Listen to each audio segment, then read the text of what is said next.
Hello everyone, thank you for being with me again. I'd like to talk this time about something that was suggested by one of the viewers. I didn't want to waste your time with my lack of clarity regarding my goals until I can't figure out why my attitude towards art got so much worse. I can't benefit from any external help, and I would only annoy people who try to lend a hand. Thank you for your comment.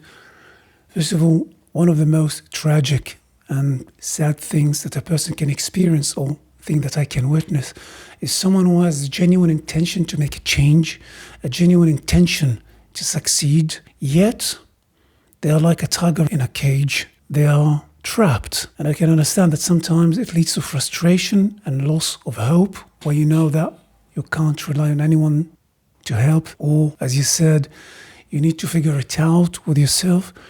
And this way of how you formulate it, it brings me back to something that I've experienced often in the past 12 years, where I live in Europe for 12 years. And I'd like to put it in a different context. I like to refer to that this problem, what you mentioned, is not necessarily your personal problem. There is something fundamental in the economical culture and in the social and in the political culture of Europe that will keep you trapped.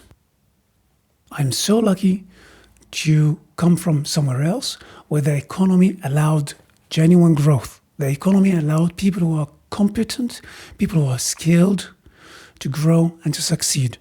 This I didn't find in Europe, though because of my culture, my previous culture, I still could use all the opportunities, the environment, the dynamics. I could have used it for my advantage, and of course legally, and yet be able to survive independently, financially, have what is so-called financial independency or sovereignty. In Europe, what I've experienced in my years in Europe is that it's not about your competence, it's not about the quality of your service, it's not about the quality of your product, it's about how connected you are with the political system, what access you have to full-handed wealth. If you are connected, people will crawl after you. If you are not connected, people will not acknowledge what you have to give, though you might be way more competent and creative and intelligent than others. I'm just saying that in order to point out that the problem is not necessarily personal, but more social. One of the things that allow us to achieve that is reference. Reference in the sense of knowing what are the alternatives.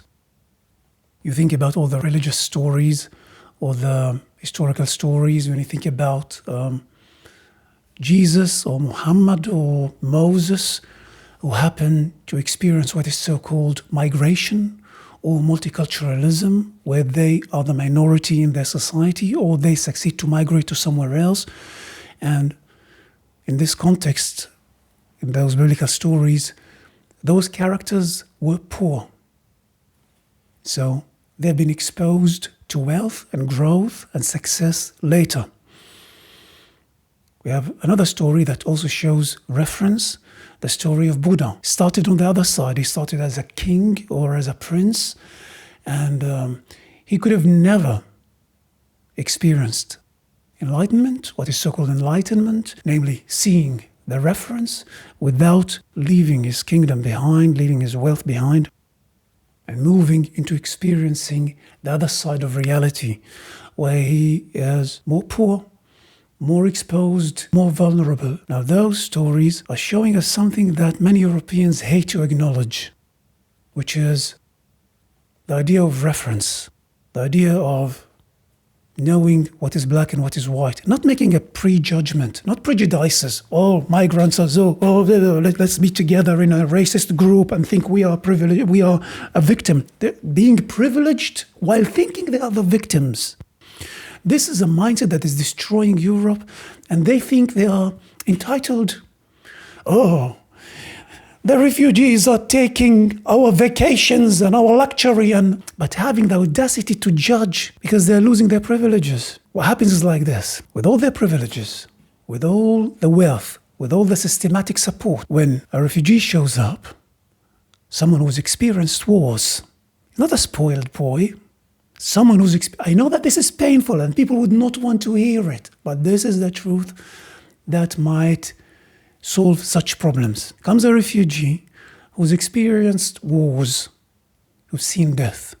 That thing has shaped his character in a way that no spoiled boy can have, despite all the privileges, despite all the wealth. Now, you can think about it like someone who's very rich, very wealthy, and he can buy a guitar, a piano, all the art, all the music studio, but he cannot operate those tools.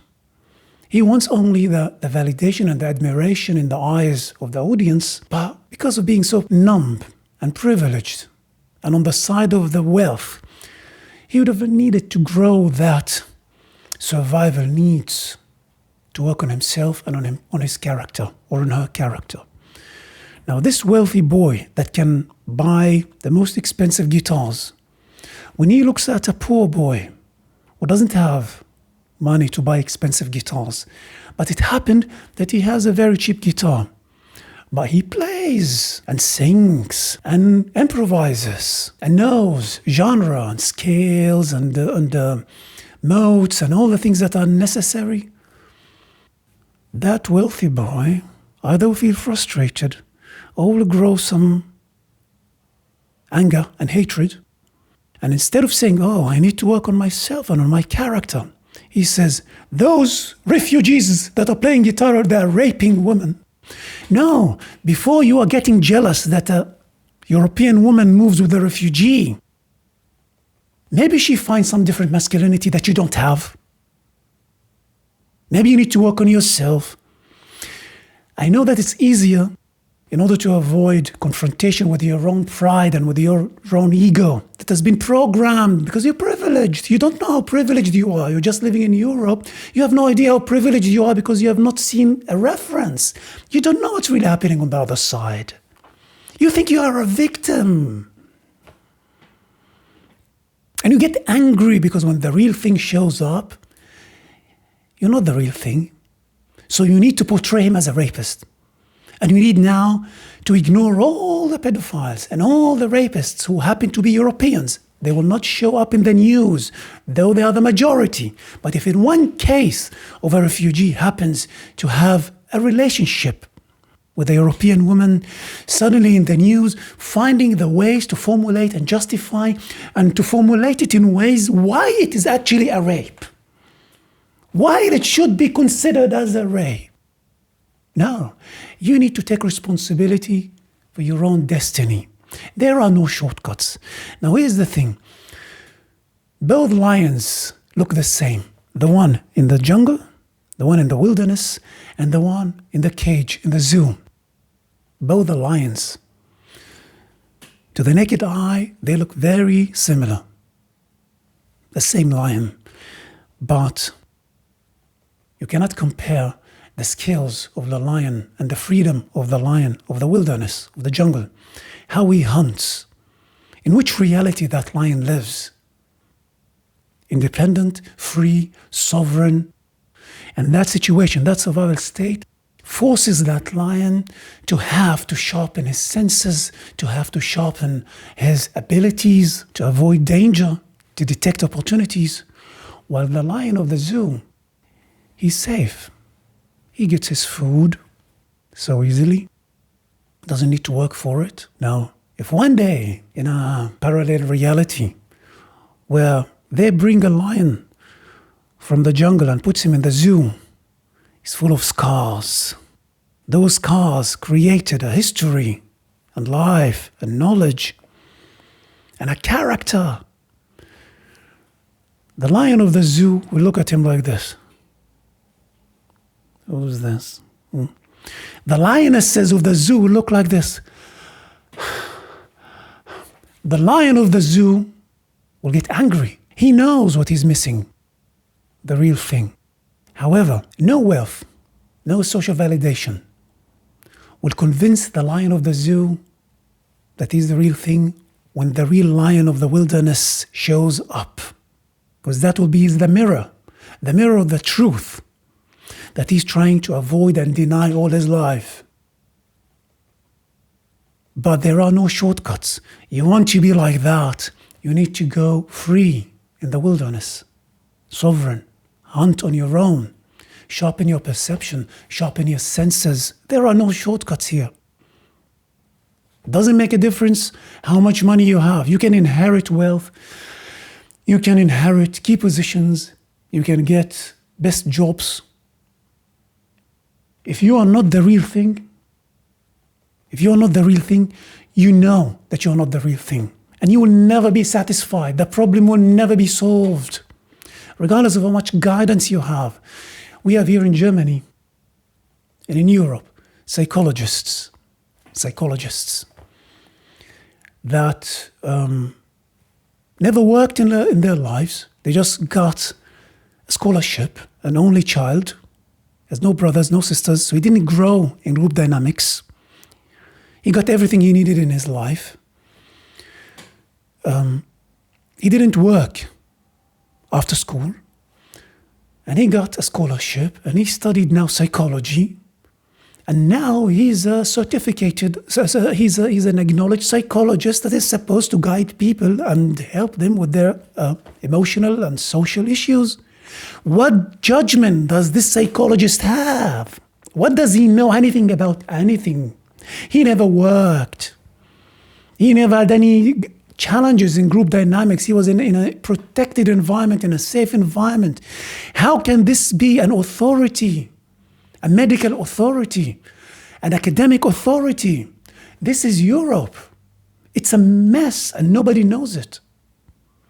So, I can talk about this for hours. I've been living in Germany for now 12 years. Before Germany, I also worked in France and in Poland. And I would not say that all Europe, because I didn't visit all Europe and I didn't live into the society for such a long time. But many European financial systems are based upon that. And here, we think that a system is only money, a financial system is only money. No, it is psychology. It is spirit. The spirit creates the system. The system might fly on autopilot to reinforce or validate some of that spirit, but if the spirit cannot sustain that system anymore, it would collapse. Now we have a generation in Europe that cannot be freelance or sovereign or financially independent. He must find a job. He only knows how to fill CV and how to send a CV, and he needs only to find a job. Artists think only about how to get money from the government in order to create their own art, while in the real world, you create a product that can serve people into solving problems, emotional problems. They can get inspiration, anything that can help people solve problems. And then the people buy it by free will. You cannot force people to pay TV fees, like what happens in Europe. People are forced to pay TV tax to the government so that the government can channel that tax to their friends and families who are artists. And everybody is forced to consume that art, and not everybody wants to watch it anyway, but at least they channel the taxes to their friends and families, and who also the friends that can crawl very nicely after the feet of their friends and families. So some people feel frustrated because there's an illusion saying Europe is free. We are living in a free market. We are not living in a free market. You can live. There are some space for free market, but you cannot live in free market without having the spirit of a free market. And you would not know the spirit of the free market if you are born into the system already, into the European system already. That's why you need a reference. You need to know what's happening on the other side of the world. You know, to say, oh, this is what actually capitalism is. Oh, this is another shape of capitalism. Socialism. This politician speaks a lot about socialism. Of course, he's a politician. What does he create? He doesn't create anything. So, of course, he would love to live upon the wealth that is created by society. So he's a parasite. But, of course, he's putting socialism in a positive light. Oh, that politician is very much capitalistic. Oh, there's a lobby that is financing it now. Okay, this company is Oh, this. We need to know endless shades of grays and reds and greens, and in order for us to have some vision, for us to navigate. Otherwise, you will be trapped in a dark bubble, trying to navigate your way, and without seeing why things are not happening, why you're not finding your way out. Now, there might be someone who has some connection to a higher consciousness, who can see a little bit the bigger picture and might be able to help or to lead or to direct. Go here left, go here right. But you cannot micromanage people, because the solution exists in the emotional state, in the spirit. Namely, that you need to find the right action in the right context, in every moment, in every heartbeat. Not once a week. If you meet someone once a week, it is just a guidance, it's just a hint, but it's not the help. The help is someone changing their own emotional state. The European programming, on one hand, there's a creation of an illusion of freedom and democracy, while the system and the key positions and the gatekeepers are trying to channel the wealth to their friends and families, that they have full control over where the tax money goes. Here becomes the priority is not the priority of competence, but the priority of connection. But on the other hand, we are living in the illusion that it's not like this, that there is equality and everybody has the same opportunities, but it's not like this. The moment we realize that, half of the problem is solved. After we realize that, we need to inform ourselves about the reference. Buddha, in order for him to reach that level of enlightenment, in order to reach that level of understanding of this satisfaction to justify his existence, there was no other choice but to leave the palace. Throw all the wealth behind his back. People are not here willing to leave their, not palace. They're not willing to leave the bank transfers of their parents, because they're not even appreciating how the spirit and the values and sovereignty and freedom are way higher than financial safety. The lion of the jungle doesn't care about safety as much as he cares about free survival. The lion of the zoo, safety. Leave me here in this cage, just bring me the food. And people come look at me in the zoo and they make like this and they look at me with admiration. And I feel that I am really admired, though deep inside he knows that he's just a shadow of a lion. And all it requires is that the mirror shows up. The real lion shows up. And the whole existence of the lion of the zoo would collapse. His whole beliefs, everything that he wanted to believe in collapses. Here's the mirror that shows otherwise.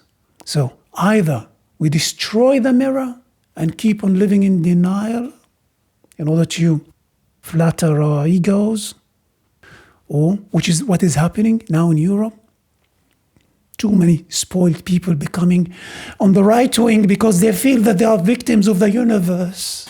Oh, they are victims because they cannot make 5 vacations, and because some refugees taking 500 euros from some welfare system, while they've been channeling millions, billions to abusive bureaucrats that nobody would even want to talk about. So let's destroy the mirror rather than acknowledging that we need to work on ourselves. And there are no shortcuts.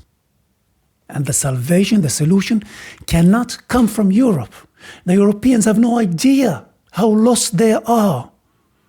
Now I'm talking about Europe. It's not kind of I'm putting other countries in a better place. If you think about the Arab countries, they're in a mess, way, way more.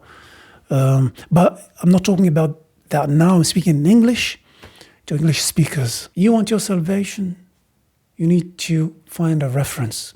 You need to let go of all what attaches us to our old beliefs. And that is convenience. Life is too comfortable. People are afraid to lose the financial safety. There is no salvation. We need to let go of the past and start something new. Now, here I don't want, just a disclaimer, I don't want to push anyone into doing something that is risky for them. That's why, after knowing and acknowledging the intention, before acting, you need to be knowledgeable. It means that you need to gather all the knowledge that is necessary in order to start the journey. And if you take risks, then you need to expect that there will be consequences. You want to hunt in the jungle, you would have hyena chasing you as well. So you cannot come here blaming me for it. You don't have to do it. Nobody has to walk this journey. But if you want to walk it, there are risks and there's ways that you need to act upon that are not conventional. They must be legal, but they are not conventional. They are not part of your familiar actions, and they're not out of your beliefs. But here's the place where you start to grow some senses, where you can feel things, feel right and wrong, feel black and white, feel when you are too comfortable, the senses are stoned. They're not awake. You're on pain pills. So pain is an indication. But now you're experiencing the pain of Buddha before leaving the palace.